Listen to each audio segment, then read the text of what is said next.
আমাদের সমাজে জানো তো এখন এমনি লোক আছে।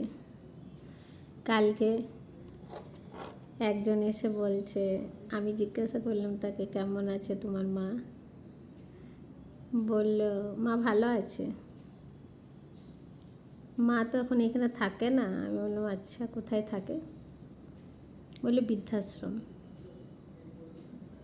সেটা খুব গর্বের সঙ্গে বলল, বৃদ্ধাশ্রম। আমি বললাম, বৃদ্ধাশ্রম কেন? বলে, আসলে আমি আমার বউ দুজনেই চাকরি করি, তো মাকে দেখার লোক নেই, বয়স হয়েছে, তো মাকে বৃদ্ধাশ্রমে রেখে এসেছি। এখানে বেশ খুশি থাকে মা, 5 জন বন্ধুর সঙ্গে থাকে, আর মাঝে মধ্যে আমি যাই, দেখা করে আসি। আসলে টাইমের অভাব। তা আমি রাতভর শোচ্ছিলাম, শুয়ে শুয়েই ভাবছিলাম, আচ্ছা, একটি বাচ্চাকে মানুষ করার পিছনে সব থেকে তার মানে বাচ্চাটা যে বড় হয়, কার অবদান থাকে? সব থেকে তার মায়ের অবদান।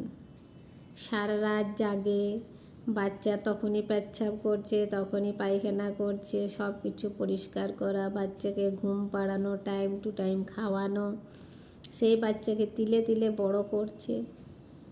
তারপর সেই বাচ্চা যখন একদিন বড় হয়েছে, আর সেটা মানে তার টাইমের অভাবে তার মাকে বৃদ্ধাশ্রমে ছেড়ে আসছে, সেটা ভালো করে গর্বের সঙ্গে বলছে যে আমার মা ভালো আছে তো, বৃদ্ধাশ্রমে কেন? আমাদের টাইমের অভাব।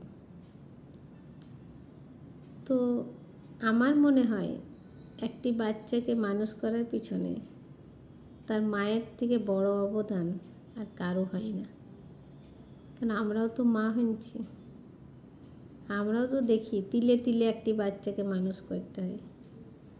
সবাই কিন্তু থকে যায় বাচ্চাকে মানুষ করতে গিয়ে, হয়তো সবার মনে বিরক্তি আসে, সবাই বলে আর পারছি না, আর পারছি না।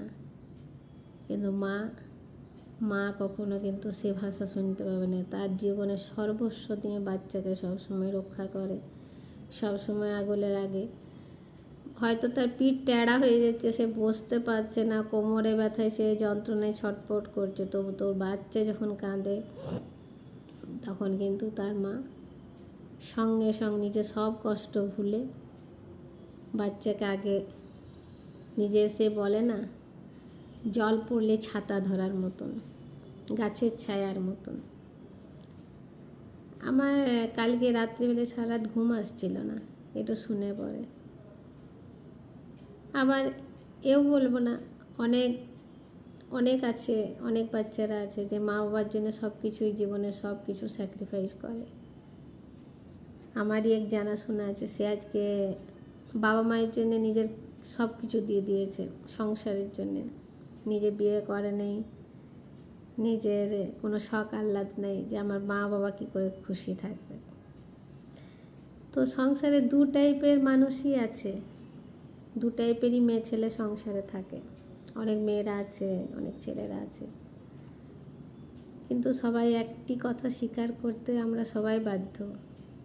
একটি কথা আমরা মনে প্রাণে স্বীকার করি, যে মা যে স্যাক্রিফাইস করে বাচ্চার জন্যে, চাই ছেলে হোক চাই মেয়ে হোক, সেটা কেউ করতে পারে না। মায়ের মতন পৃথিবীতে কেউ করতে পারে না আমার মনে হয়। জানি না তোমাদের সবার কি মনে হয়।